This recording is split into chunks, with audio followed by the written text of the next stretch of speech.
Hello students, कैसे हैं? बढ़िया जी सर। आज हम लोग अपने वर्कबुक की सीरीज़ को स्टार्ट कर रहे हैं और ये रिवीजन है आपका।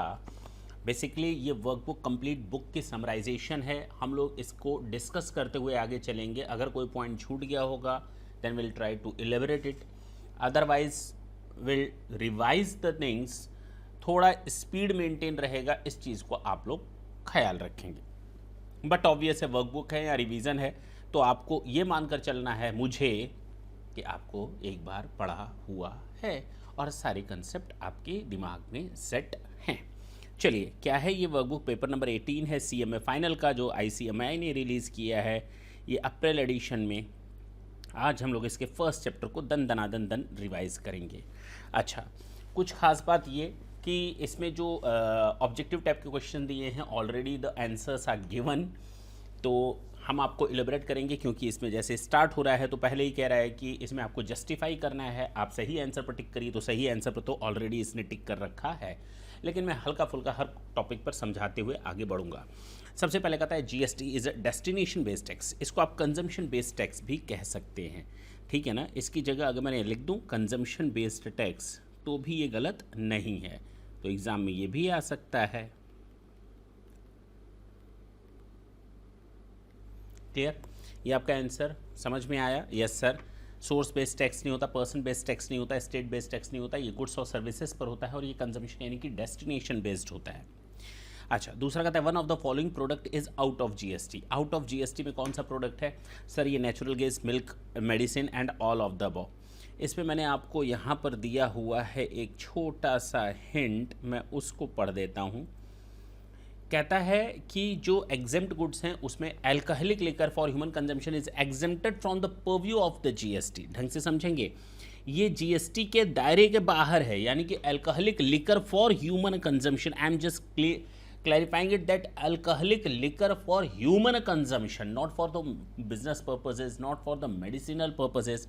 I'm just telling you the alcoholic liquor for human consumption वो हमारा GST के दायरे के बाहर है। इसके अलावा कुछ चीज़ें जो GST के दायरे में हैं, these are the things which are under the purview of GST। ये वो चीज़ें हैं जो GST के दायरे में तो हैं बट नॉट येट नोटिफाइड, लेकिन इन्हें अभी तक नोटिफाई नहीं किया गया है। इस चीज़ को आप लोग याद रखेंगे। कौन कौन से? Petroleum product, this is under the GST system but not yet notified. Petroleum crude हो गया, high speed diesel, motor spirit यानी कि petrol, natural gas and aviation Tribune file, turbine fuel. तो ये है नेचुरल गैस। नेचुरल गैस ऊपर आया था ना, ATF को अगर आप छोड़ दें, इसको हम लोग शॉर्ट में ATF बोलते हैं, ठीक है ना। तो अगर हम देखें तो नेचुरल गैस है, यस सर। तो नेचुरल गैस को GST के दायरे में है लेकिन उसके ऊपर अप्लीकेबल नहीं हुआ है, अभी नोटिफाई नहीं हुआ है। अच्छा, कहाँ गया? ये है नेचुरल गैस, ठीक। One of the following product is out of GST। हम इसको आउट ऑफ द GST नहीं कह सकते। Yes, right no GST is not applicable on that, हाँ या ना। अब ये तीनों आंसर तो गलत हैं, तो हमको उसमें से सबसे बेस्ट आंसर चुनना है। We can not say that ये आंसर भी सही है, बट यस बाकी तीन गलत हैं। तो natural gas is out of GST cause it has not yet notified. The activities to be treated as supply of goods और supply of services are referred to in. Treated at supply of goods और supply of services, पहला तो कह रहा था without consideration का हो, हाँ, शेड्यूल नंबर 1। शेड्यूल नंबर 2 कह रहा था कि एक्टिविटीज़ को हम सप्लाई ऑफ गुड्स और सर्विसेज मानेंगे, ये शेड्यूल नंबर 2। शेड्यूल नंबर 3 ये कहता था कि मानेंगे ही नहीं ये एक्टिविटीज़ और ट्रांजैक्शंस। तो शेड्यूल नंबर 2 जो गुड्स और सर्विसेज मानता है, schedule number 2। Gifts not exceeding in value of a financial year by employer to the employ. तो आपको ये मालूम था, फर्स्ट चैप्टर में ही मैंने बता दिया था, सेक्शन 7 का जब हम लोग कर रहे थे तो उस समय ही मैंने बता दिया था कि 50,000 तक का माफ है गुड्स। अगर एक गिफ्ट अगर कोई एम्प्लॉयर अपने एम्प्लॉय को प्रोवाइड करता है, that's it in a financial year, वो GST के दायरे में नहीं आएगा। देखिए ना, एज पर शेड्यूल 1 मतलब सेक्शन 7 में ही डिस्कस किया गया था। Gift not exceeding 50,000 value of a financial by an employer to employee shall not be treated as supply of goods और सर्विसेज और बोथ। कंपोजिट सप्लाई, दो तरह की सप्लाई होती है, एक होती है कंपोजिट सप्लाई, एक होती है मिक्स सप्लाई। कंपोजिट सप्लाई का मतलब होता है जहां पर मुझे कोई एक सामान देना था, जैसे मैंने आपको लैपटॉप का बताया था, लैपटॉप आप लेने जाते हैं, उसके साथ आपको चार्जर भी मिलता है, उसके साथ आपको लैपटॉप बैग भी मिलता है। Now the main purpose was not to buy the charger और the laptop bag, but yes we were there to buy the laptop. But yes, with that, with the laptop product, we are just getting it at free of cost, or this is a ancillary product. बिना उसके तो हम उसको खरीदेंगे नहीं. आप जाते हैं शुरू में देखिए वारंटी भी मिलती है, तो जो वारंटी हुआ, इंश्योरेंस हुआ, या आपका ये लैपटॉप हुआ, लैपटॉप का बैग हुआ, चार्जर हुआ, ये सारे के सारे उसके एंसिलरी हैं, सहायक हैं. बिना उनके तो हम लैपटॉप ले करके नहीं आएंगे. ऐसे नहीं लैपटॉप लिया और झूलते हुए चले आए, ऐसा नहीं हो सकता. ठीक है ना. तो यहाँ पर इसको कहते हैं कंपोजिट सप्लाई, जहाँ पर एक प्रिंसिपल सप्लाई होती है और उस प्रिंसिपल सप्लाई को देने के लिए बाकी चीज़ों की भी सप्लाई जरूरी होती है. Is it clear. इसी तरह इसको हम लोग कहते हैं कंपोजिट सप्लाई. तो कंपोजिट सप्लाई में कहा जाता है जो प्रिंसिपल सप्लाई का टैक्स रेट होगा वही पूरे सारे प्रोडक्ट्स पर टैक्स रेट लगेगा. जब आप सामान खरीदने जाते हैं मार्केट में, मान लीजिए आपने 500 kg शुगर खरीदी. अब 500 kg शुगर बाय कर रहे हैं तो शुगर के साथ साथ आपको उसके साथ बैग्स भी मिलेंगे, शुगर बैग्स में मिलेंगी, और साथ ही साथ आपको ट्रांसपोर्टेशन की कॉस्ट देनी पड़ेगी, साथ ही साथ आपको लोडिंग अनलोडिंग की कॉस्ट भी देनी पड़ेगी, पैकिंग कॉस्ट भी देनी पड़ेगी. तो ये सारी एंसिलरी कॉस्ट है जो उस प्रिंसिपल सप्लाई को देने के लिए ज़रूरी हैं. तो जो ये लगेंगे इन सब पर भी वही रेट लगेगा जो हमारा प्रिंसिपल सप्लाई पर लग रहा है. प्रिंसिपल सप्लाई पर कौन सा लग रहा है? शुगर पर जो जीएसटी रेट होगा वही बाकी चीज़ों पर भी रेट लग जाएगा. मिक्स सप्लाई क्या होती है? हम डिफरेंट चीज़, मैंने एक पेन रखी, एक माउस रखा, एक कैमरा रखा, मैंने तीनों को मिलाकर, कोई मेरे पास आता है कहता है कैमरा दे दो, मैंने उसको माउस भी दे दिया, पेन भी दे दी.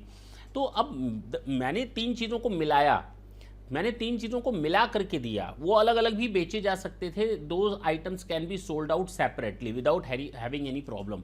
But yes we are just going to do a mixer, we are just creating a offer for the purpose of promotional sale, ताकि हम उसको सेल कर सकें, ज़्यादा से ज़्यादा मार्केट में सेल आउट कर सकें उस तरह के गुड्स या सर्विसेज या प्रोडक्ट्स को. तो उसके लिए हम डिफरेंट प्रोडक्ट को एक जगह मिलाते हैं. अब आप जाते हैं, मान लीजिए कोलगेट लेने जाते हैं, अब उसके साथ आपको कोलगेट का टूथपेस्ट लेने जाते हैं और आपको उसके साथ हेयर ऑयल दे दिया जाए. अरे भैया क्या मतलब है? हाँ या ना. आप लेने जाते हैं साबुन और उसके साथ दे दिया जाता है टूथब्रश. अरे भैया दोनों का कोई लेना देना नहीं, दोनों अलग अलग प्रोडक्ट है. ये मिक्स्ड सप्लाई होती है, ये मिक्स्ड सप्लाई होती है. और इन सबको जब मिला करके कोई एक सप्लाई दी जाती है, उसमें जो सबसे हायर रेट होगा उसी हायर रेट को ही सब पर चार्ज किया जाएगा. ये मिक्स सप्लाई होती है. तो फिलहाल कंपोजिट सप्लाई क्या है? A supply made by any person to a recipient consisting of two or more supply of goods or services. अभी तक तो ठीक है. और any combination which are naturally bundled yes and supplied in conjunction with each other. ना एक दूसरे के सपोर्ट पे नहीं होता. each other कहाँ से आ गया? एक दूसरे के साथ नहीं. वहाँ मेन पर्पस होता है लैपटॉप खरीदना. A supply made by a taxable person to a recipient consisting of two और most taxable supply of goods और सर्विसेज और any combination thereof which are naturally bundled. आप लैपटॉप लेने गए तो ऑटोमेटिकली आपको उसके साथ चार्जर और उसके साथ लैपटॉप बैग मिलेगा. And supplied in conjunction with each other in the ordinary course of business, one of which is a principal supply. The main thing is one of which is a principal supply. एक दूसरे के ये जो लिखा है supplies in the conjunction with each other. अब charger लेने जाते हैं तो उसके साथ लैपटॉप नहीं मिलता. अगर मेरा लैपटॉप चार्जर खराब हो जाए तो मैं चार्जर लेने जाऊँ तो कहे नहीं आपको लैपटॉप भी खरीदना पड़ेगा. विद ईच अदर का मतलब तो ये हुआ. हाँ है ना. मैं लैपटॉप बैग खरीदने जाऊँ तो दुकानदार को नहीं साथ में लैपटॉप बैग भी ले लो. अरे ऐसे कैसे ले लेंगे लैपटॉप बैग को? किनारे रखो उसको. तो one of which is a principal supply, ये आपका सही आंसर है. बाकी मुझे पढ़ने की जरूरत नहीं है. मिक्स सप्लाई अभी बताया ना, जो सबसे हायर रेट होगा उसी के हिसाब से टैक्स लग जाता है. फॉर टू और more individual supply of goods और सर्विसेज और any combination thereof made in conjunction with each other by a taxable person for a single price where such supply doesn't constitute a composite supply. बिल्कुल ठीक है. वहां पर कोई principal supply नहीं होती. वेयर नॉट अ प्रिंसिपल, यानी कि product doesn't consist a principal supply. तो यहाँ पर कोई प्रिंसिपल सप्लाई नहीं है, कुछ भी है. मतलब 4-5 प्रोडक्ट मिला करके आपको दिया जा रहा है एक साथ. यानी अगर आप वहाँ चॉकलेट खरीदते हैं तो आपको उसके साथ दूसरा मिलेगा, दूसरा खरीदते हैं तो पहला वाला मिलेगा. चॉकलेट खरीदते हैं तो टॉफ़ी खरीदते हैं तो चॉकलेट. मैंने एक बैग बनाया, बैग में चॉकलेट भी रखा, टॉफ़ी भी रखी. ठीक है ना। अब कोई चॉकलेट खरीदेगा तो साथ में टॉफ़ी भी जाएगी, टॉफ़ी खरीदेगा तो साथ में चॉकलेट भी जाएगा उस बैग के साथ। तो कहने का मतलब ये है कि एक दूसरे के कंजक्शन के साथ तो है, लेकिन वहाँ उसमें कोई प्रिंसिपल सप्लाई नहीं है। तो उसमें इस केस में कहा गया जो हमारा रेट लगता है टैक्स का, वो हायर टैक्स रेट लगता है, जिस पर सबसे ज़्यादा होगा। चॉकलेट पर ज़्यादा होगा तो चॉकलेट का टैक्स रेट लग जाएगा पूरे पर, टॉफ़ी का ज़्यादा होगा तो टॉफ़ी का टैक्स रेट लग जाएगा सब पर। Out of the following transactions, identify which of them is composite supply. Okay, goods are packed and transported with insurance. अभी बताया मैंने, एग्जाम्पल ये दे दिया ना, ये तो मिक्स सप्लाई है। अभी बताया ना, चॉकलेट टॉफ़ी मिला करके देना, ये मिक्स्ड सप्लाई होता है, ठीक है। What are the taxes levied on an intra-state supply? Intra-state supply पर CGST और SGST लगता है। अब इसको भी बताने की ज़रूरत है क्या? What is the maximum GST rate that can be levied on any product? CGST और SGST 28% मैक्सिमम बताया गया है। Services by an employee to an employee in the course in relation to his employment is, जाहिर सी बात है, अगर schedule 3 देखिए लिखा भी है नीचे, अगर हम सेक्शन 7 के शेड्यूल 3 की बात करें, अभी हम लोग उसके बारे में डिटेलिंग भी करेंगे, तो उसमें ट्रिब्यूनल का भी दिया होगा, एम्प्लॉयर एम्प्लॉई का भी दिया होगा। ये सारी चीज़ें सर्विसेज या गुड्स का सप्लाई नहीं माना जाता, ठीक है ना जी सर। सर्विसेज, ये भी फ्यूनरल, ये भी शेड्यूल 7 के सेक्शन 7 के शेड्यूल 3 में दिया है। जो डेथ पर हम लोग सर्विसेज देते हैं तो उनको भी हटाया गया है। देखिए, services of funeral, burial, crematorium और mortuary including transportation of the deceased is neither a supply of goods और नॉट अ सर्विसेज। क्लियर, ये ना तो ये goods of supply of goods है, ना तो सप्लाई ऑफ सर्विस में आएगी। Renting of a movable property, ये हमारा टैक्सेबल होता है, टैक्सेबल होता है, लेकिन हाँ रेंटिंग है, रेंट है, तो ये सप्लाई ऑफ सर्विस है, बिल्कुल ठीक है। एनी ट्रीटमेंट ऑफ प्रोसेस, ये भी बताया था शेड्यूल 2 में, बताया था शेड्यूल 2 में बताया था supply of service. Any treatment और प्रोसेस, ट्रांसफ़र बताया था, कैपिटल गुड्स बताया था, उसके बाद हमने ट्रीटमेंट और प्रोसेस बताया था। Which of the following persons can opt for composition scheme? कौन ले सकता है? Person making supply which are not leviable. Which of the following persons can opt? Person making any supply of goods which are not leviable to tax under this act. अरे भाई, जब आप कोई सामान ऐसा सप्लाई कर रहे हैं जो जीएसटी के दायरे में है ही नहीं, तो उस पर तो आप नॉर्मल भी नहीं ले सकते जीएसटी। आप तो वैसे ही बाहर हो जीएसटी के, तो आप इसकी बात तो मत करो। ये तो वैसे भी नहीं ऑप्ट कर सकता कंपोजिशन। अरे भाई, आप जीएसटी के दायरे में हो ही नहीं, तो आपको काहे का कंपोजिशन भाया? Person making any inter state outward supply, inter state है तो आप रेगुलर रजिस्ट्रेशन करवाओ ना। आपको तो रेगुलर रजिस्ट्रेशन की ज़रूरत है, नो रजिस्ट्रेशन है ऊपर वाले में, तो नीचे वाले में रेगुलर रजिस्ट्रेशन की जरूरत है। इंटर स्टेट सप्लाई के समय आप कंपोजिशन स्कीम पे नहीं जा सकते। Person effecting supply of goods through an e commerce, अरे भैया आपको नो कंपोजिशन, सीधे सीधे मना किया है। कंपोजिशन तो आपको मिल ही नहीं सकता। अगर आप इलेक्ट्रॉनिक कॉमर्स में, आपको रेगुलर रजिस्ट्रेशन में जाना पड़ेगा। किस में जाना पड़ेगा? और विदाउट लिमिट का सिस्टम है ये, यानी कि इस पर कोई थ्रेशोल्ड लिमिट नहीं लगती। 1 रुपये का भी सेल होगा, अगर आप ई कॉमर्स के थ्रू कर रहे हैं तो आपको रजिस्ट्रेशन करवाना पड़ेगा। ठीक है, नन ऑफ द अबव, बिल्कुल ठीक है। What is the rate applicable under CGST opting to taxes under composition scheme not being a manufacture? ये थोड़ा काट लें, ये हटा दें, मैन्युफैक्चर वर्ड हटा दिया, क्योंकि अब मैन्युफैक्चर और ट्रेडर दोनों पर हमारा 0.5 प्लस 0.5% यानी 1% का टैक्स लगता है, और होटलियर या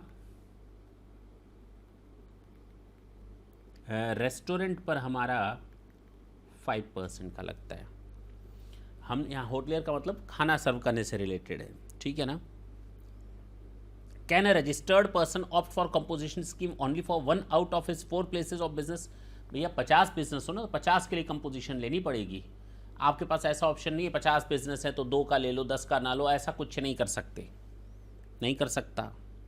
which of the following will be excluded from the computation of the aggregate turnover? किसको हम एक्सक्लूड करेंगे एग्रीगेट टर्नओवर? अगर आपको याद हो तो सेक्शन 2 सबसेक्शन 6 क्लॉज 6 में मैंने आपको बताया था एग्रीगेट टर्नओवर की डेफिनेशन, जिसमें शामिल होता है सारे के सारे टैक्सेबल गुड्स, जिसमें सारे के सारे शामिल होते हैं exempted supplies, taxable supplies, exempted supplies दोनों शामिल होते हैं।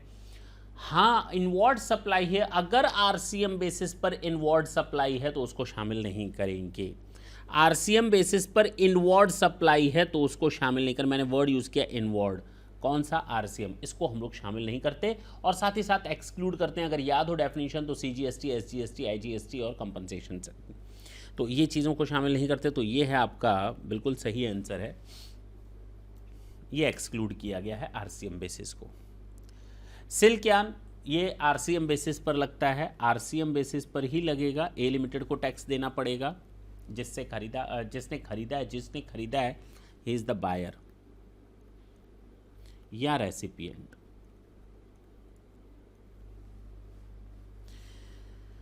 अच्छा, when can credit for tax paid under RCM be taken, same month. हाँ ठीक है, आरसीएम में क्या होता है, मैंने गवर्नमेंट ने कहा कि भैया तुम बायर हो, मैंने कहा हाँ तुमको टैक्स देना, मैंने कहा ले लो, मैंने जिस महीने टैक्स दिया है आरसीएम बेसिस पर उसी महीने क्रेडिट भी मैं तुरंत ले सकता हूं।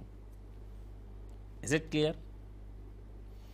Threshold limit of turnover for the levy GST in a case of person exclusively engaged in the supply of goods in the state of Gujarat is 40 lakhs। वो नॉर्मल कैटेगरी है, 40 लाख और 20 लाख, 20 लाख सर्विसेज पर। फिलहाल आते हैं what are the functions of GSTN. GSTN के functions क्या हो गए, वो ऑब्जेक्टिव टाइप के क्वेश्चंस हो गए, 20 क्वेश्चन थे, 20 के 20 खत्म।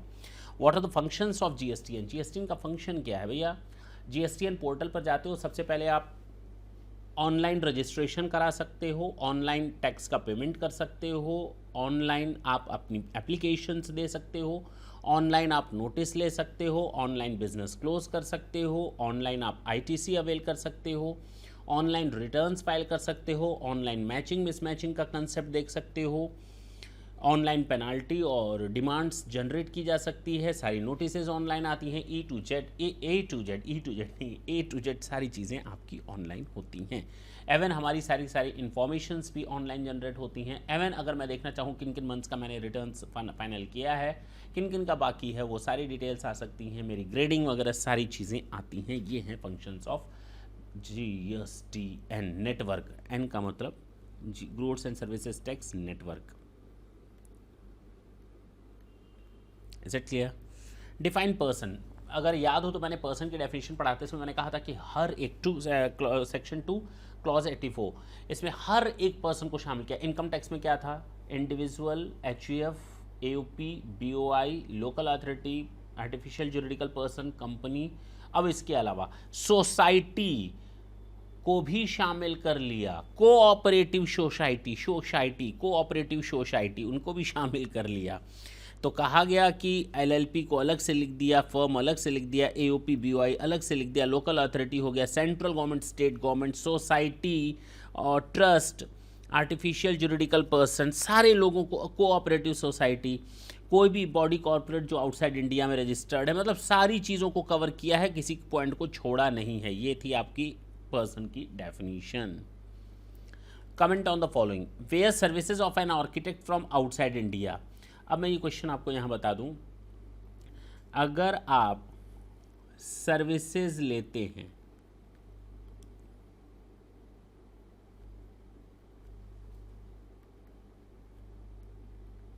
फ्री में या कंसिडरेशन में,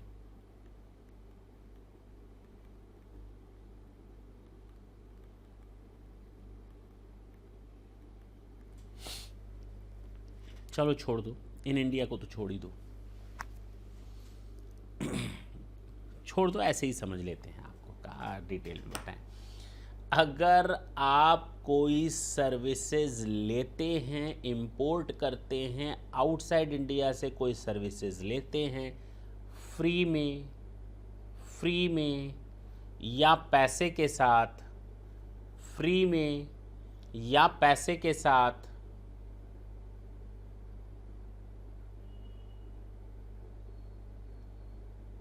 चाहे वो बिजनेस के लिए हो या ना हो। मैं फिर बोलूँ एक बार, और थोड़ा आप ढंग से सुनेंगे। अगर मैंने कोई सर्विस इंपोर्ट की है फ्री में बिजनेस पर्पस के लिए, जीएसटी लग जाएगा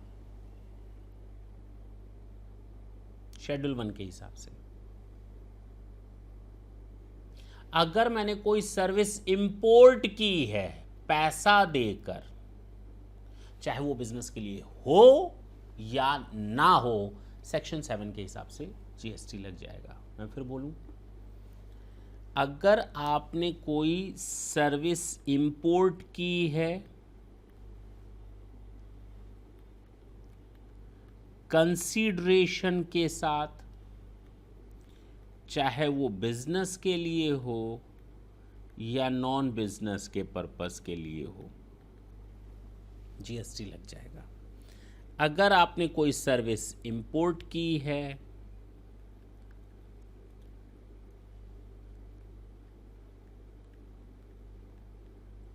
फ्री में, तो बिजनेस के लिए होगा तो जीएसटी लग जाएगा। अब क्लियर है, पक्की बात है।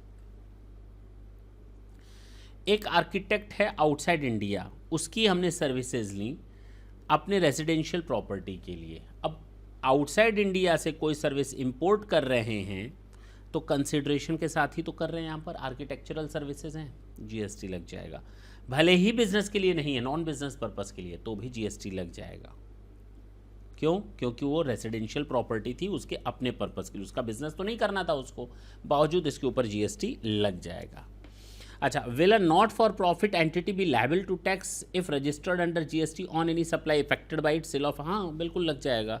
अगर कोई नॉट फॉर प्रॉफिट ऑर्गेनाइजेशन है, सेक्शन 12A का आप लोग देखेंगे आगे चलकर एग्जेम्पशन चैप्टर में, काफ़ी सारे बेनिफिट्स मिले हैं, कुछ चीज़ों पर बेनिफिट्स नहीं मिला। अगर वो एनजीओज़ का वर्क के अलावा कुछ करता है, परचेज सेल करता है, बिजनेस पर्पस के लिए करता है, तो वहाँ पर जीएसटी लग जाता है। तो yes, it will be liable to tax on value as may be determined under section 15। मैंने कहा ना, Which taxes of the central and state level were subsumed under GST? GST आने के बाद कौन कौन से सेंट्रल लेवल के टैक्स हट गए और स्टेट लेवल के हट गए? अगर मैं सेंट्रल की बात करूं तो एक्साइज, सबसे पहले एक्साइज हट गया, कस्टम के काफ़ी सारे हट गए, एडिशनल ड्यूटी ऑफ एक्साइज हट गया, एक्साइज ड्यूटी अंडर हट गया, सर्विस टैक्स हट गया, एडिशनल कस्टम ड्यूटी हट गया, special additional duty of custom हट गया, सेंट्रल सरचार्ज एंड सेस हट गया। सीएसटी भी है, सीएसटी को शायद इसने स्टेट लेवल पर रखा है, बिल्कुल ठीक है। सीएसटी भी है, स्टेट वैट भी है, स्टेट लेवल का हट गया, ऑक्ट्रा एंड एंट्री टैक्स हट गया, लग्जरी टैक्स हट गया, टैक्सेस ऑन लॉटरी बैटिंग अब जीएसटी के दायरे में आ गया, स्टेट सरचार्जेज एंड सेस। इतने हमारे एक्ट्स जो थे वो ख़त्म हो गए, इतने हमारे जो लॉज थे वो ख़त्म हो गए सेंट्रल और स्टेट लेवल का। अगर मैं कहूँ एक्साइज ड्यूटी ख़त्म, एडिशनल ड्यूटी ऑफ एक्साइज वो ख़त्म, excise duty under medical and toilet preparatory act वो भी ख़त्म, सर्विस टैक्स ख़त्म, एडिशनल ड्यूटी ऑफ कस्टम ख़त्म, special additional duty of custom ख़त्म, central surcharge and cess, state surcharge and tax ख़त्म, entertainment tax ख़त्म, लग्जरी टैक्स ख़त्म, lottery betting ख़त्म। एंटरटेनमेंट टैक्स इसमें नहीं लिखा है, लिख लेंगे आप लोग, ठीक है ना। आते हैं question number 4। APC limited has provided following information for the month. क्या है?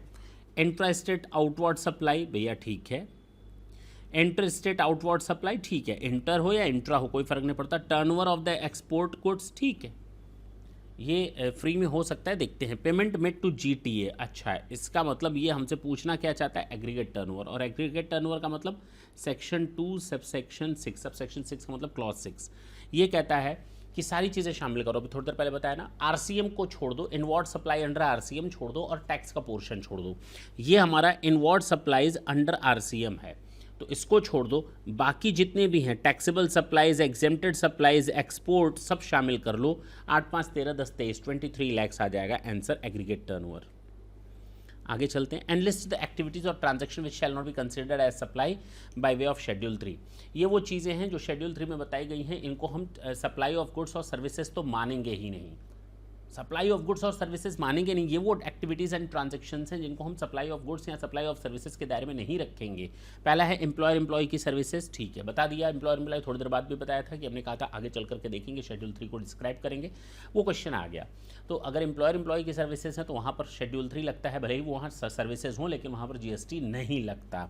अगर देखो कोर्ट या ट्रिब्यूनल दे रहा है अपनी सर्विसेज तो उनको नहीं लगाता, कोर्ट या ट्रिब्यूनल अपनी सर्विसेज दे रहा है तो उस केस में नहीं लगेगा। अच्छा, मरने पर मैंने कहा था funeral, burial, crematorium, mortuary services including transportation of the disease, ये भी मैंने थोड़ी देर पहले ही डिस्क्राइब कर दिया था।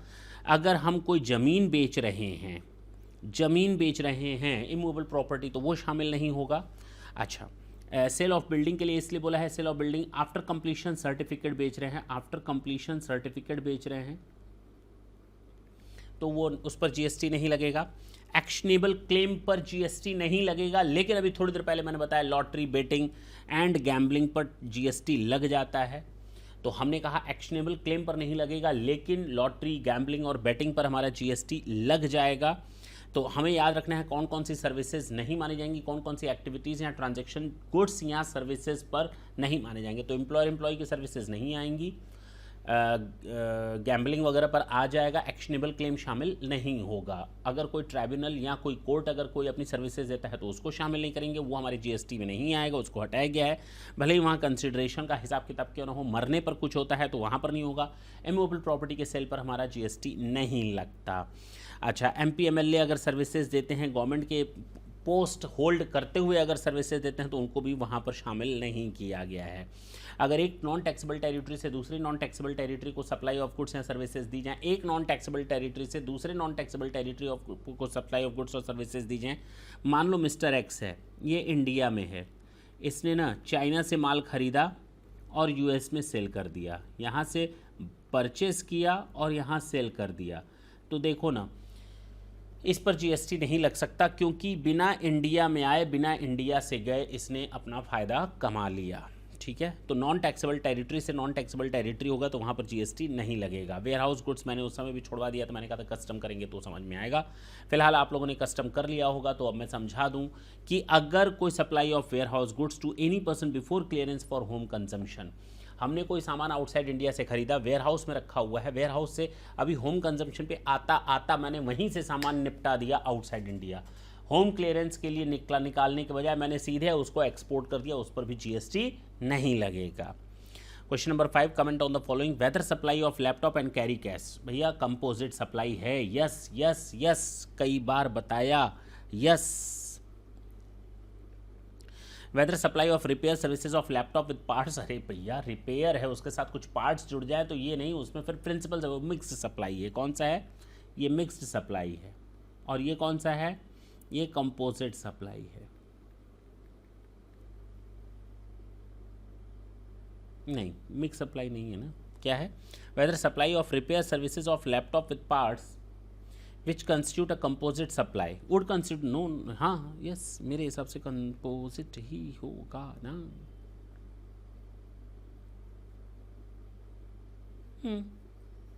बिल्कुल ठीक है, जो प्रिंसिपल सप्लाई होगी उसी पर ही लगेगा, बिल्कुल ठीक है।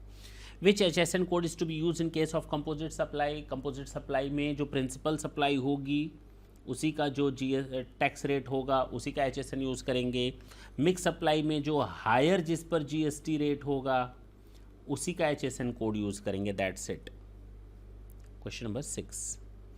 अच्छा, ये क्वेश्चन अभी छोड़ दें आप लोग क्योंकि ये आपका एग्जामिशन चैप्टर में आना चाहिए था, ठीक, ट्रस्ट वाला, वो आएगा नेक्स्ट सेशन में आएगा तो हम लोग उस समय कवर कर लेंगे इसको। What is the difference between reverse charge 9394? मैंने ये पहले भी बताया था, क्लास में भी बताया था आपको। RCM दो तरीके से हो सकता है, 93 एंड 94। 94 में specific goods and specific services होती हैं। यहाँ पर स्पेसिफिक गुड्स, स्पेसिफिक सर्विसेज और तो और स्पेसिफिक पर्सन और अनरजिस्टर्ड सप्लायर, ये कंडीशन पूरी होती हैं तो ही हमारा 94 लगता है। ये दोनों तो सेम है इसमें, लेकिन यहाँ कहा गया ये स्पेसिफिक गुड्स और सर्विसेज हैं जब हम किसी अनरजिस्टर्ड सप्लायर से खरीदते हैं। हम कौन? Specific person. जब अनरजिस्टर्ड सप्लायर से खरीदेगा ये चीज़ें तो ही वहाँ 94 लगेगा, अदरवाइज नहीं। ये क्लियर हो गया जी। कंपोजिट स्कीम पर आपको नोट देना है। कंपोजिट स्कीम के बारे में मैंने आपको पूरी कहानी बता दी है। कंपोजिशन स्कीम उसको मिलता है जिसका लिमिट जो होता है वो थ्रेशोल्ड लिमिट क्रॉस कर चुका होता है, रजिस्ट्रेशन कराना होता है, लेकिन 1.5 करोड़ तक होता है। सप्लाई ऑफ गुड्स 1.5 करोड़ तक होता है, सप्लाई ऑफ गुड्स 1.5 करोड़ तक होता है, और 75 लाख तक कुछ केसेस में है जहाँ पर वो स्पेसिफाइड स्टेट ऑफ कैटेगरीज होती हैं। तो स्पेशल कैटेगरी ऑफ स्टेट्स होते हैं तो वहाँ पर 75 लाख लगता है। कौन कौन से स्टेट हैं स्पेशल कैटेगरी स्टेट्स में? अरुणाचल प्रदेश, मणिपुर, मेघालय, मिजोरम, नागालैंड, त्रिपुरा, सिक्किम एंड उत्तराखंड। इन जगहों पर 75 लाख से, बाकी सारे स्टेट्स में 1.5 करोड़ से। अगर आपकी टर्नओवर 1.5 करोड़ तक है तो आप कंपोजिशन स्कीम में आएंगे। आपके ऊपर जो टैक्स रेट लगेगा वो 1% लगेगा, 0.5% CGST, 0.5% SGST। लेकिन इसमें एक स्पेशल सर्विस को भी शामिल किया गया है, वो है होटल यानी रेस्टोरेंट सर्विसेज। उसके लिए 5% विदाउट GST क्रेडिट लिए हुए वो टैक्स देगा 5%। अब ऐसे कंपोजिशन स्कीम के लिए बेनिफिट क्या होते हैं? एक तो वो इनपुट आउटपुट, उनको बुक्स ऑफ अकाउंट ना के बराबर रखने पड़ते हैं, उनको क्वार्टरली रिटर्न्स फाइल करनी पड़ती हैं, ज़्यादा टेंशन लेने की जरूरत नहीं पड़ती।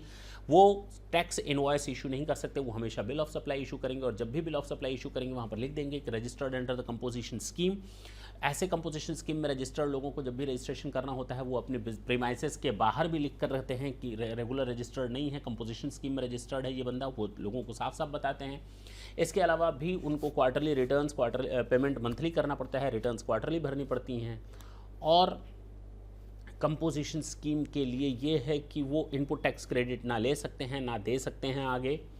हाँ, जिस दिन उनका थ्रेशोल्ड लिमिट 1.5 करोड़ से ऊपर क्रॉस होता है, जिस दिन होता है वो विड्रॉ कर लेंगे, उस दिन से वो रेगुलर बन जाएंगे, बात खत्म हो गई। और अगर वो बीच में भी चाहें तो रेगुलर में अपने आप को कन्वर्जन कर सकते हैं। 7 दिन पहले उनको एक फॉर्म भरना पड़ता है, उसके थ्रू वो रेगुलर में जा सकते हैं, कहीं कोई दिक्कत नहीं है। ये पूरी कहानी आप लोग देख लेंगे, ठीक है ना। पॉइंट नंबर 8 छोड़ देते हैं। 8A इंटरप्रिटेशन से रिलेटेड है। क्वेश्चन नंबर 8 का B देखते हैं। Mister C of Tamil Nadu supplied. अब ये कहेंगे सर छोड़ा क्यों है? अरे देखेंगे ना इत्मीनान से, अभी नहीं, नेक्स्ट सेशन में देख लेंगे, आएगा इसका भी चांस आएगा, चिंता ना करें।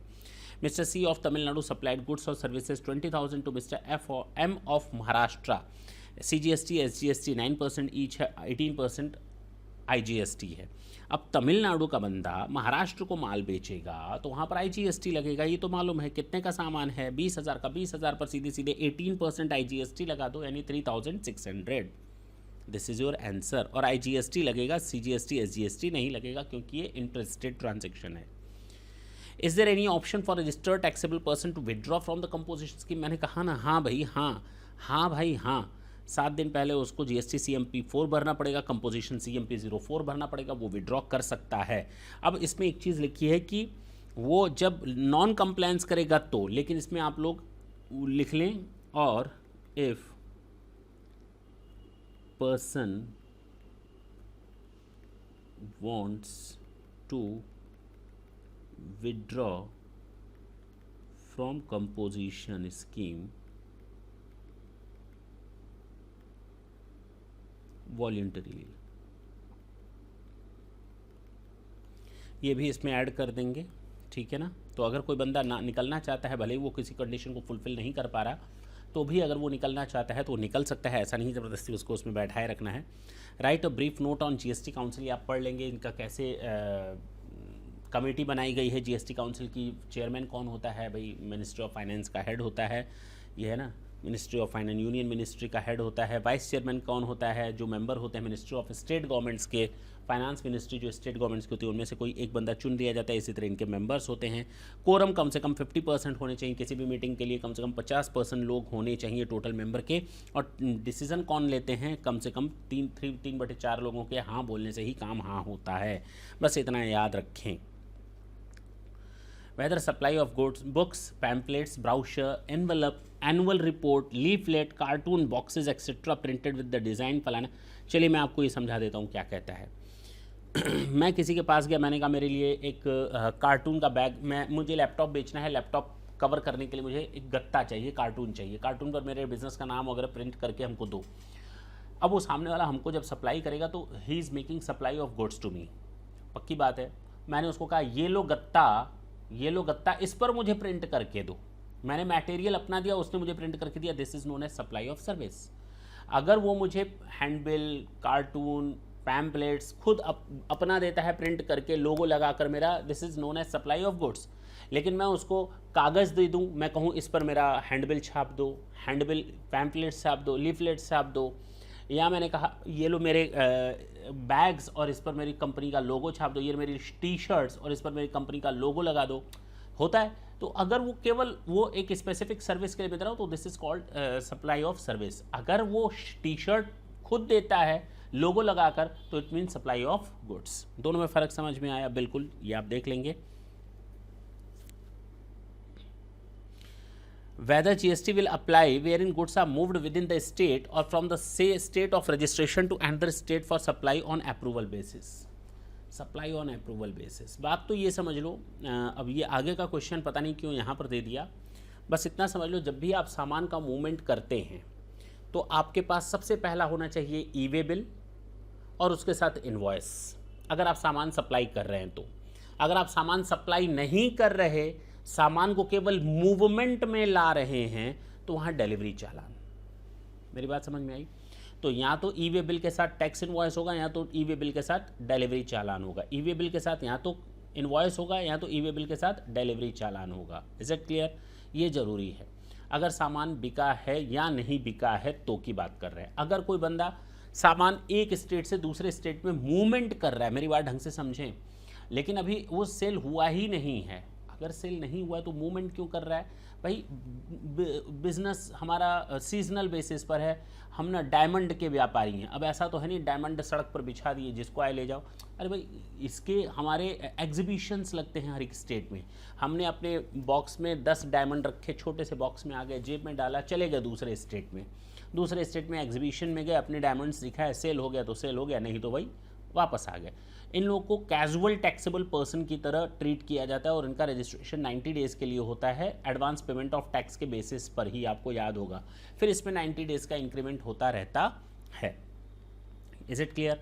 तो इसमें यही कहानी आपको लिखनी है। यहाँ पर अप्रूवल बेसिस लिखा है, इसका मतलब ये सेल के टाइप का है, यानी यहाँ पर आपको ई वे बिल के साथ इनवॉइस लगाना ज़रूरी है। Is it clear? लेकिन अगर ये केवल घूमता रहता है कि हमें पता नहीं किस स्टेट में सामान बिकेगा, तो एक तो कैजुअल टैक्सेबल पर्सन की तरह रजिस्टर्ड होगा और ये ई वे बिल लेकर चलेगा प्लस डिलीवरी चालान लेकर के चलेगा, और अपनी इनवॉइस बुक को अपने साथ रख लेगा, क्योंकि जहाँ पर सामान बिकेगा वहीं पर ये बुक में से इनवॉइस काट करके दे देगा। Whether import of services shall be liable to tax under GST, मैंने क्या कहा? अगर हम कोई इंपोर्ट करते हैं और फ्री में करते हैं, हम कोई इंपोर्ट करते हैं कंसीडरेशन के साथ करते हैं, तो चाहे बिजनेस के लिए हो चाहे नॉन बिजनेस के लिए जीएसटी लग जाएगा। अगर हम कोई सर्विसेज इंपोर्ट कर रहे हैं फ्री में लेकिन वो बिजनेस के लिए है तो जीएसटी लग जाएगा। यही चीज़ आपको यहाँ पर लिखनी है। Whether supply of goods by principal to his agent और by agent to his principal in the absence of consideration. हाँ, बताया था शेड्यूल 7 पार्ट 1 में, ठीक है, कि प्रिंसिपल टू एजेंट और एजेंट टू प्रिंसिपल में भी रजिस्ट्रेशन कंपलसरी होता है, साथ ही साथ वहाँ पर भी जीएसटी लग जाता है, भले ही बिना कंसिडरेशन के ही क्यों ना हो। इन द एब्सेंस ऑफ कंसिडरेशन बिल्कुल ठीक है, ये तो शेड्यूल 1 में ही देख लिया था सेक्शन 7 के। हम लोग का स्टडी नोट का यूनिट 1, यूनिट 2 और यूनिट 3 ख़त्म हो गया फर्स्ट चैप्टर में। ये था आपका कंप्लीट रिवीजन। नेक्स्ट सेशन में हम नेक्स्ट पार्ट को देखेंगे, उसमें भी 3 चैप्टर आपके कवर अप हो ही जाएंगे। नेक्स्ट सेशन में फिर मिलेंगे, तब तक के लिए tata and bye bye. Thank you, thanks a lot.